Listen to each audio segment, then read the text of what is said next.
Good morning, everyone, and welcome to our DAT IQ Weekly Market Update. This is our update for December 13th, 2022. I'm Ken Adamo, Chief of Analytics over here at DAT, joined by Dean Croak, who's our Principal Industry Analyst, and our very special guest and partner, Tim Denoyer, who is Vice President and Senior Analyst at ACT Research. Good morning, everyone. Okay. Great to be with you, Ken. Good to have you with Today us, is a gauntlet, right? So we have this show. We're partnering with Dan Deegan and Sales Chatter for his 12 days. We've got Samantha Jones today. I have one with the Freight Coach. We're talking to our friends down at OTR Capital. Probably going to talk some Bulldogs, Buckeyes later today. It's just going to be an action-packed day of freight content. Right. It's exciting. Yep, busy day. What's going on in your world, Tim?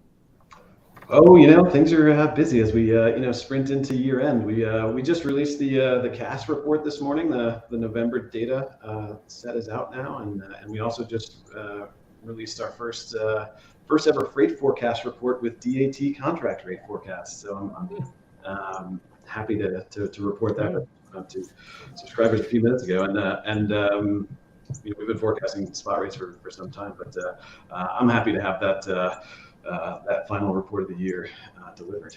Great. Yeah.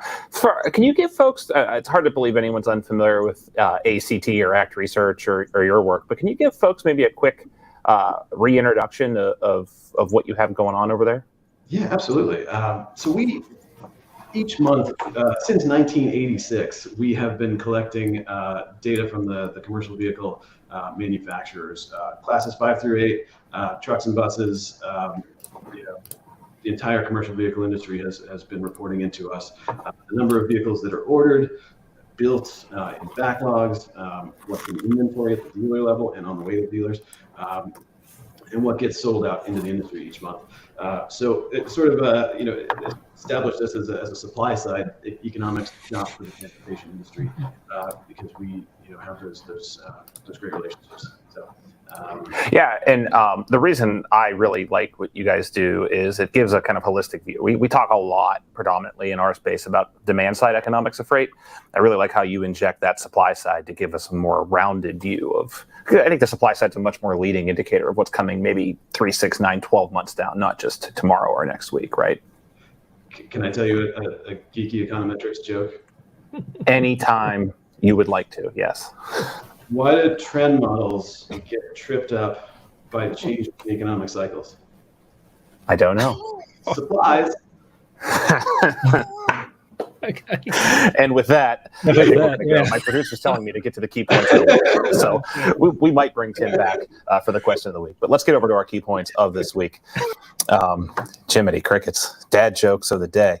So dry van spot rates are up from last week, and we're pretty much identical to where we were in 17 and 18, right? So, we've sort of tongue-in-cheek said the reports of the demise of the trucking market were a bit exaggerated, but, we're actually seeing on a day-over-day basis, like same day last year, we're seeing those spot rates for dry van and reefer outperform those 2 other years that we just mentioned. I mean, they're certainly underperforming 20 and 21, the COVID years, but certainly nowhere near where we were in 16 or 19, those down years. So that's been positive, and we hope to see with the decrease in diesel that trend continue. Volumes have come down now that we're post rail scare, so that's something to keep in mind. Active contract rates are trending downwards, 16 and 12% for reefer and dry van, respectively. It's going to be an interesting trend to watch, right? It's hard for me to even keep this straight from a semantics perspective because we're seeing actual freight moved on the contract market be down year over year, but we're seeing the replacement rates be down even more. So there's such a lag there that we're sort of still very much waiting for things to normalize. Again, a record almost 200 million shoppers over the holiday weekend. It's starting to feel much more normal out there, which I think is a good thing. So with that, I'm going to turn it over to Dean for our key points of the week. Yeah, thank you, Ken. We'll start off this week. Just to reply to John from last week, we were able to move the World Cup game to 2 p.m. today to avoid clashing with today's show. As Ken mentioned, we're on live with Sales Chatter today. We're going live out to Dan's broker audience. He's got a marathon podcast on today, hosted by himself, Ryan Muhammad, and Jeff Dickinson. It's also Wreaths Across America Week, the country's longest veteran parade, left Canada on Saturday. And it's going to be in Arlington this coming Saturday. Yesterday, there were 14 semi-trailers making their way through Boston on their way to Arlington. So let's start off with our load-to-truck ratio and load post. Load post was back slightly last week, just under 1 million loads. Again, that's as a result of the fallback from the post-Thanksgiving surge created by the threat of the rail strike. Still about 42% lower than this time last year and about 18% higher than 2019, to Ken's point about how the market is still overperforming some of those weaker years. Equipment post still the highest level in 6 years, and the load-to-truck ratio last week dropped back to 2.78. In the refrigerated category, load posts are tracking closely with December 18 and 2019 levels. They were down 34% last week. Volumes are about 51% lower than this time last year. Carrier equipment posts are also at their highest level in 6 years. As a result, the load-to-truck ratio dropped to 3.52 from 6.10. In flatbed, load posts dropped back last week, still about 75% lower year over year. Similar to dry van and reefer equipment types, flatbed carrier posts on our load board are also at their highest level in 6 years as a measure of how loose capacity is in the spot market. The load-to-truck ratio for flatbed dropped back to 7.83. Having a quick look around our markets this week, we took a look at the southern border. One of the things we've been watching closely is the nearshoring of supply chains to Mexico. We've been tracking loads moved as opposed to loads posted along our entire southern border in the DAT network. Loads moved across all of our southern border markets have been increasing at the rate of about 25% year over year for the last 4 or 5 years. Certainly more volume coming across the southern border. Has slowed a little bit in the second half of this year. Line haul rates along the southern border were up last week by about 3 cents per mile to $1.79. That makes it 14 weeks of gains. Last week's average is also about the same as what it was in 2018. Line haul rates in Los Angeles and Ontario increased last week 4 cents a mile to $1.84. That reverses the losses of the prior 2 weeks. One of the key lanes we watch where we compete with intermodal closely is Los Angeles to Chicago. Loads moved were up 14% again last week. That's 2 weeks in a row, with spot rates up to $1.58. That's up about 20 cents a mile compared to the November average. In the Pacific Northwest, capacity tightened for the 4th week in a row, and rates increased about 7 cents a mile to $1.57. Capacity was also pretty tight last week in West Virginia. Truckload spot rates were up 23 cents a mile to a state average of $2.51. Having a look at our refrigerated market, capacity on the Gulf Coast was tight again last week. Rates were up 6 cents a mile to an average of $1.47. That's the outbound rate. Remember, folks, these are line haul rates excluding fuel. In Louisiana, state level rates at $2.79 last week were the highest in 7 years, while in the New Orleans market, rates jumped 53 cents a mile to $2.51 for outbound loads. New Orleans to Houston, rates were flat at $2.33. It's a pretty busy lane for reefer carriers, while in Houston, the largest Gulf Coast reefer market, rates are up 2 cents a mile to $1.94. Laredo's outbound truckload capacity eased last week. Rates were down 10 cents a mile to $2.14. Capacity was very tight here in New England last week. Rates are up 17 cents a mile to $2.09 for outbound reefer loads. In Augusta, Maine, which is the second largest spot market in New England, rates are up 11 cents a mile to $1.89. And in flatbed, market conditions showed this week that the state of New York had fairly tight flatbed capacity. Rates were up 16 cents a mile across the state to $2.88. In the second largest flatbed spot market in the state in Albany, line haul rates were up 44 cents a mile to $2.63. A lot of short haul loads come out of Albany. Loads south to Baltimore were flat at $2.72. That's about $1 per mile lower than this time last year. And again, Texas continues to be a strong market for flatbed carriers. Rates increased 2 cents a mile last week to $2.15 after being flat for the previous few weeks. At that rate, though, flatbed carriers are seeing the second highest December outbound rate in 7 years. That's the state level rate. In the largest market in the state for flatbed carriers in Houston, spot rates are up a penny a mile to about $2.26. A lot of that volume in Houston that we're seeing is as a result of some of the big break bulk import volumes we've seen coming into Houston. But some of the more recent weakness in the flatbed market in Texas is because break bulk volumes are down about 25% since their peak in May this year. So wrapping up our market update with year over year look at spot rates, the national average dry van rate was flat last week at $1.80. After decreasing 35% since the start of this year compared to prior years. Last week's national average is about 76 cents per mile lower than this time last year and about 3 cents a mile higher than 2017-2018 levels. It's also about 30 cents a mile higher than lower than the top 50 lanes for loads moved. On the top 50 lanes, averaged $2.10 last week, $2.10 per mile. That's excluding fuel.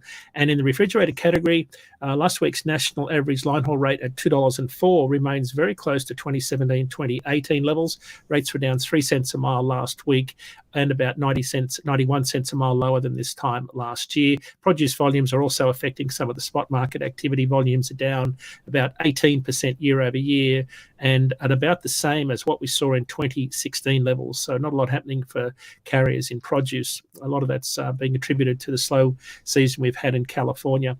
And wrapping up with flatbed, line haul rates dropped close to November's monthly average last week. Rates were down 2 cents a mile to $2.04. Compared to this time last week's average spot rate is 21% or 55 cents per mile lower and identical to this time in 2017 and 2018. And with that, it's over to Ken for the short-term forecast. Remember, folks, you can find out more about what's happening in freight. Just go to dat.com/market update and download our weekly report, which will be published tonight.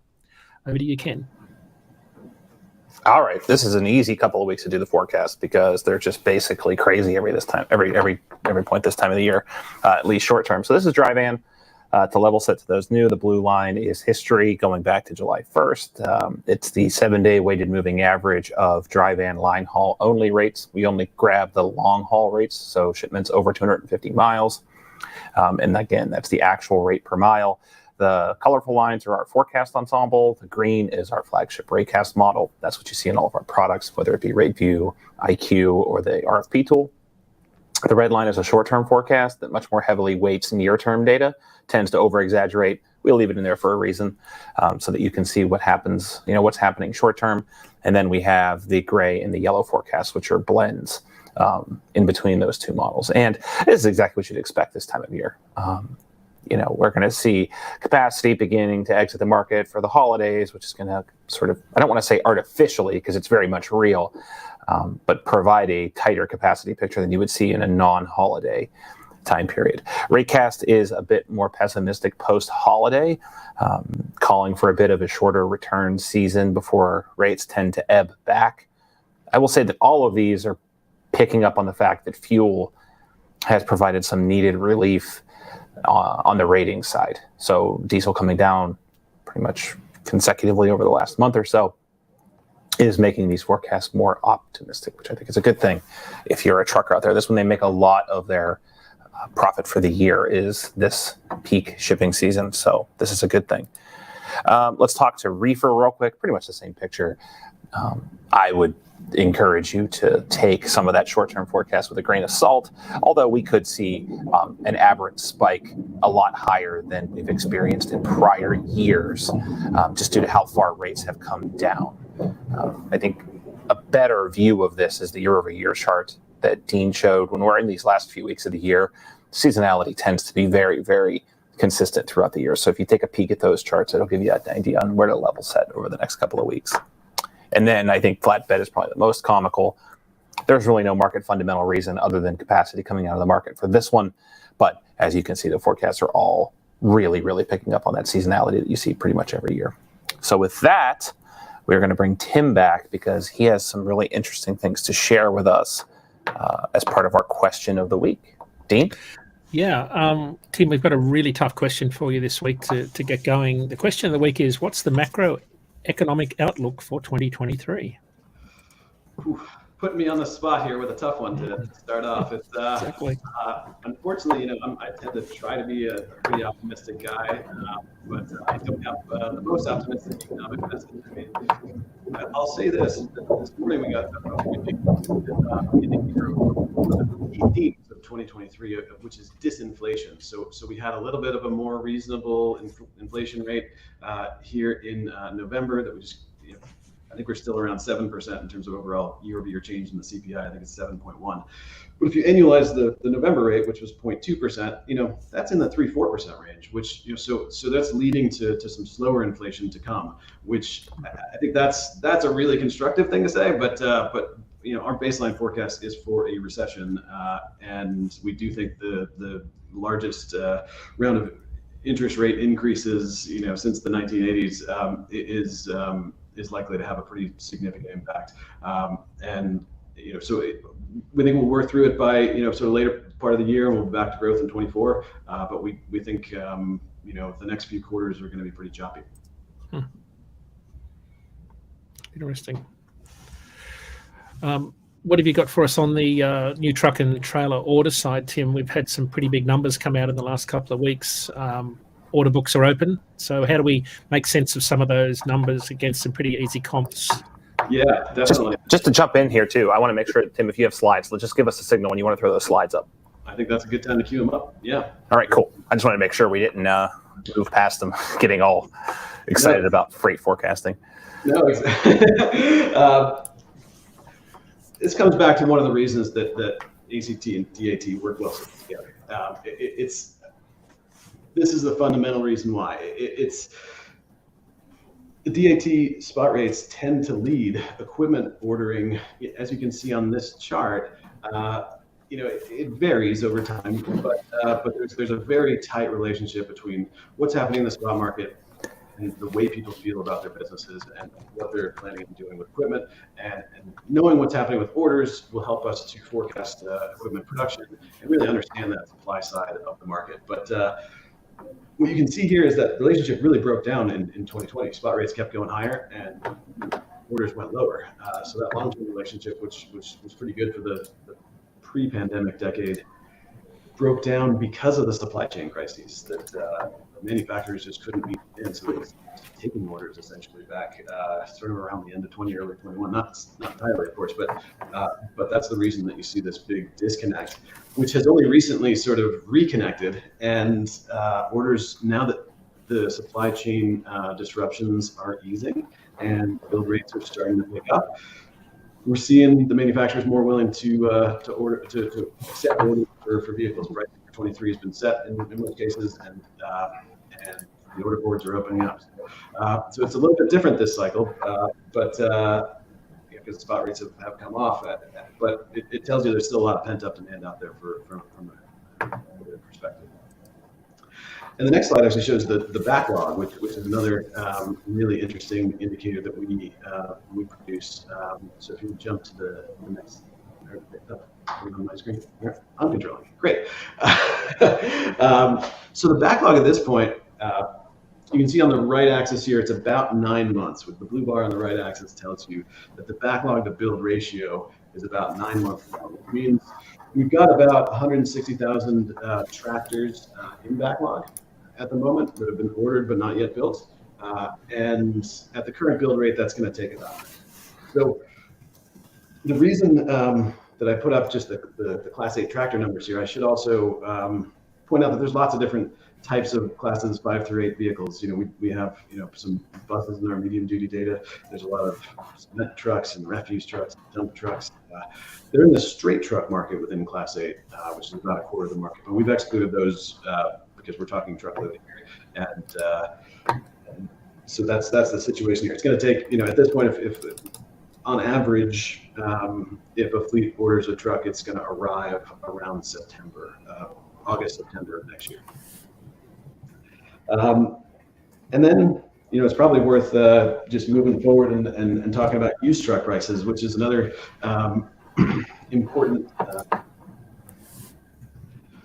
data set that we produce. What we do, I talked through what we do with the manufacturers at the outset, but we also are collecting used truck price data from roughly 900 dealer rooftops around the country, and we're taking those prices and publishing on those on a monthly basis as well. This one I've left a little bit dated because I've given a little bit of a little bit more precision than we actually give in our used truck price reports, where we just kind of report on Class 8 overall. But I figured this audience might be interested in seeing a 4-year-old tractor sleeper over time and what's been going on with those prices. And pretty insane what has happened in the past couple of years. We've gone from a range of call it $40,000 to $75,000 over the past decade, and then these prices. These typically are vehicles with 300,000 or 400,000 miles on them. They were selling at one point earlier this year for nearly $140,000. So, that situation is clearly normalizing, and I think that's going to be interesting as that plays out. We do a fair amount of work forecasting this as well, but you may, to come back, maybe Dean, to I'm just kind of monologuing here. Let me know if you want to jump in. But to come back to the economic outlook question, I think probably the best way I can answer it, actually, besides just talking about the GDP outlook, is coming back to U.S. freight volume. And so here's our forecast for the CAS, the freight index, the shipment component. This is a great broad trucking series. It's got 80% trucking, good mix of LTL and TL. There's some intermodal and some rail volumes in here as well, and some liquid tank bulk and some other things like that. But it is primarily a truckload and LTL industry indicator. And the numbers that we got this morning, they were down 0.4% year over year. So we're in a pretty stable freight environment, is the way I would characterize that.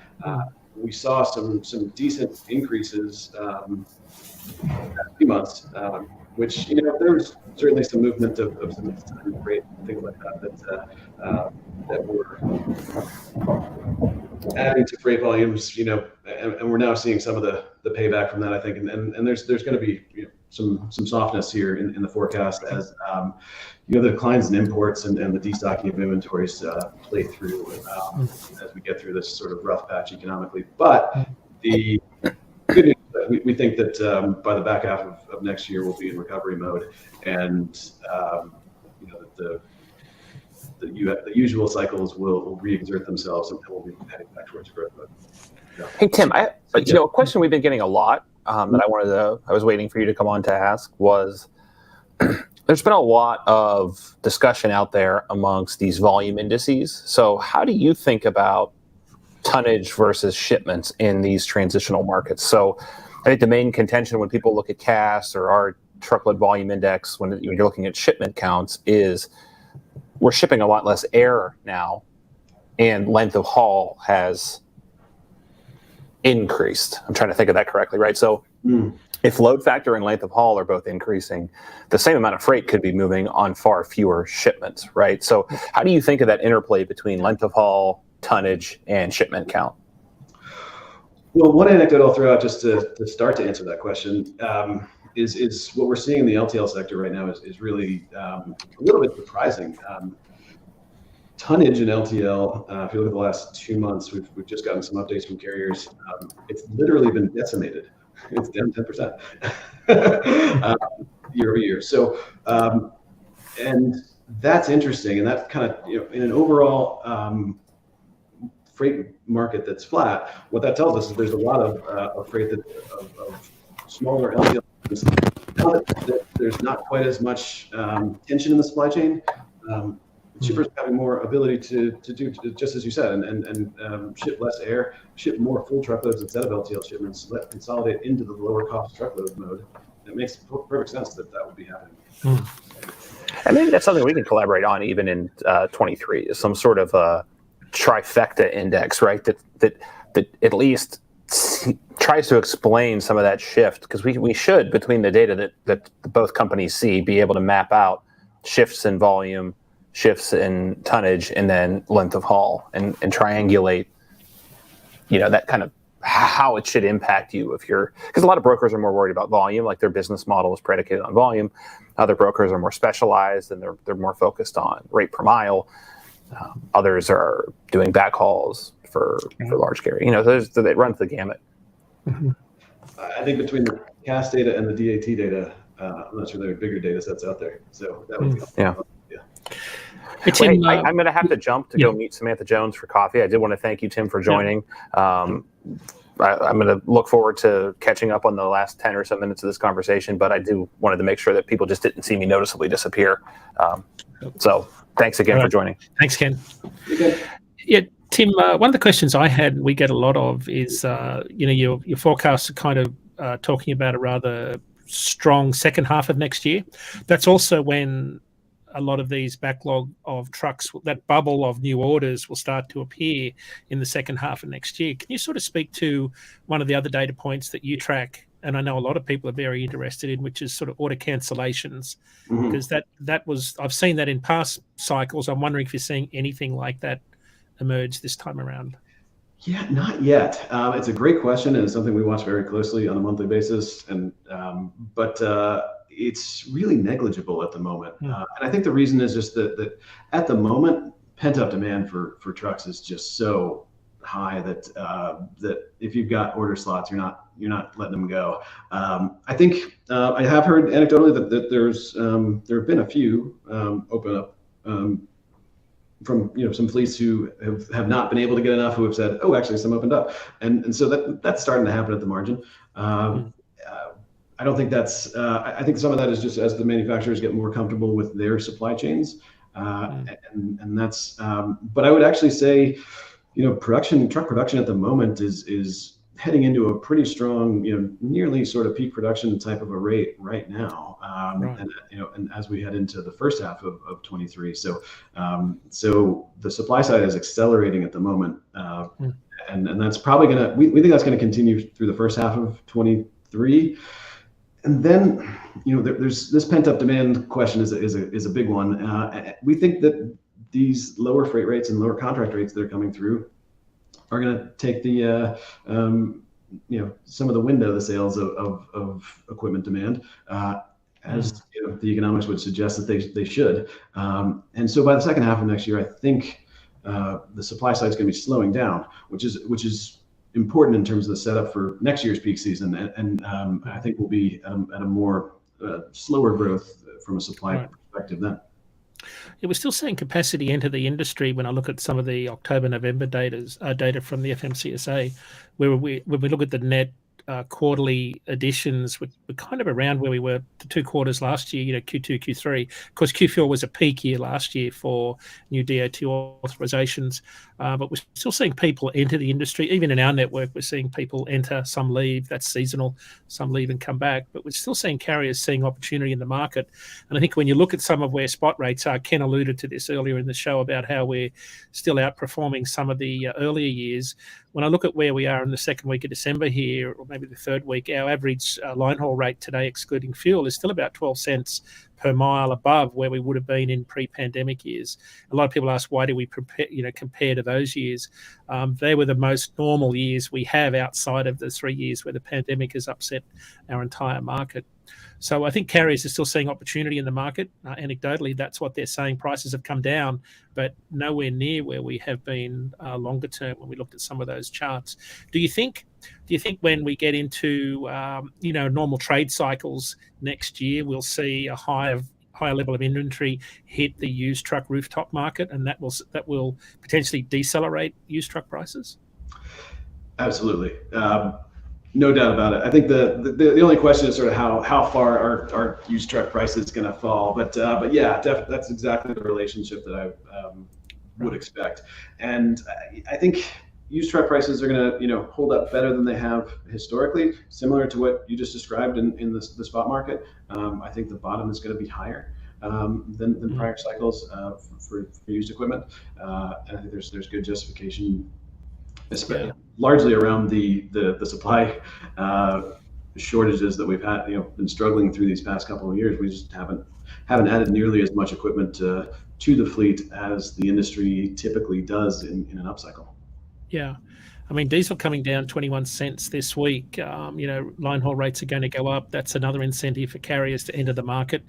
If you're only getting line haul average rates, you're certainly below break even. But when I look at fuel on a 100,000 mile a year truck, fuel coming down, my operating costs are just under $2 a mile for the first time in many, many months.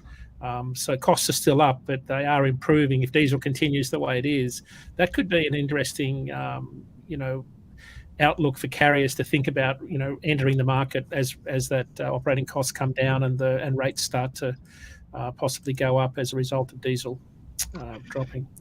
Yeah, well, there seems to be a fair amount of room for diesel prices to fall. It's just these refinery margins are so much higher than normal. I mean, we just have a simple regression of crude oil prices to diesel, and it suggests that they could be 75 cents, $1 lower per gallon. Right.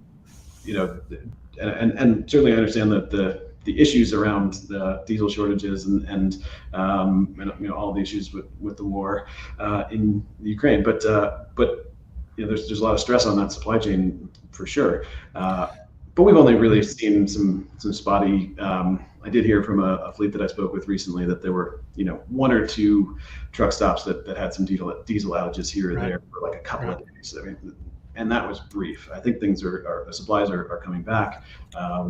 Distillate stocks have risen quite a bit in the past few weeks. And I think the risk of any serious shortages there is declining. And so that should put some more downward pressure on diesel prices. Yeah, the warmer winter we've had so far here in New England is certainly contributing that. We've seen inventories build. I think inventories are up about 12% in the last month, but that could change quickly if things get pretty cold here, which they can do once we get past New Year. A couple of questions, Tim. There's one here that we can answer.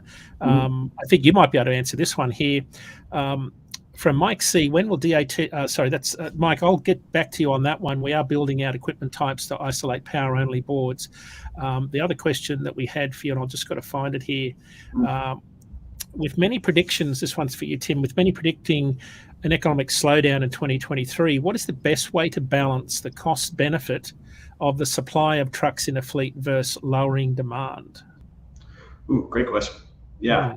So, we advise fleets a lot about this kind of stuff, and what I would say in an environment like this where we've had a huge surge in used truck prices, if you've got too much equipment, I would be rationalizing it before things get worse, because we can tell that used truck prices will be falling pretty much through the year next year. And so. Now that said, we think demand is going to be stable and probably recovering by the end of the year. Modest. I would call this a fairly modest and fairly normal sort of a soft patch in the freight cycle. And these things tend to not last too long, but they can last 12 to 18 months. And it really did start a good bit earlier this year. So we're well into it. And so I would also be planning for that recovery in freight demand that's coming in 24. So depending on your fleet age and dynamics, that's sort of how I would talk through it. It varies fleet to fleet, of course, but short term I'd be very focused on managing costs, definitely.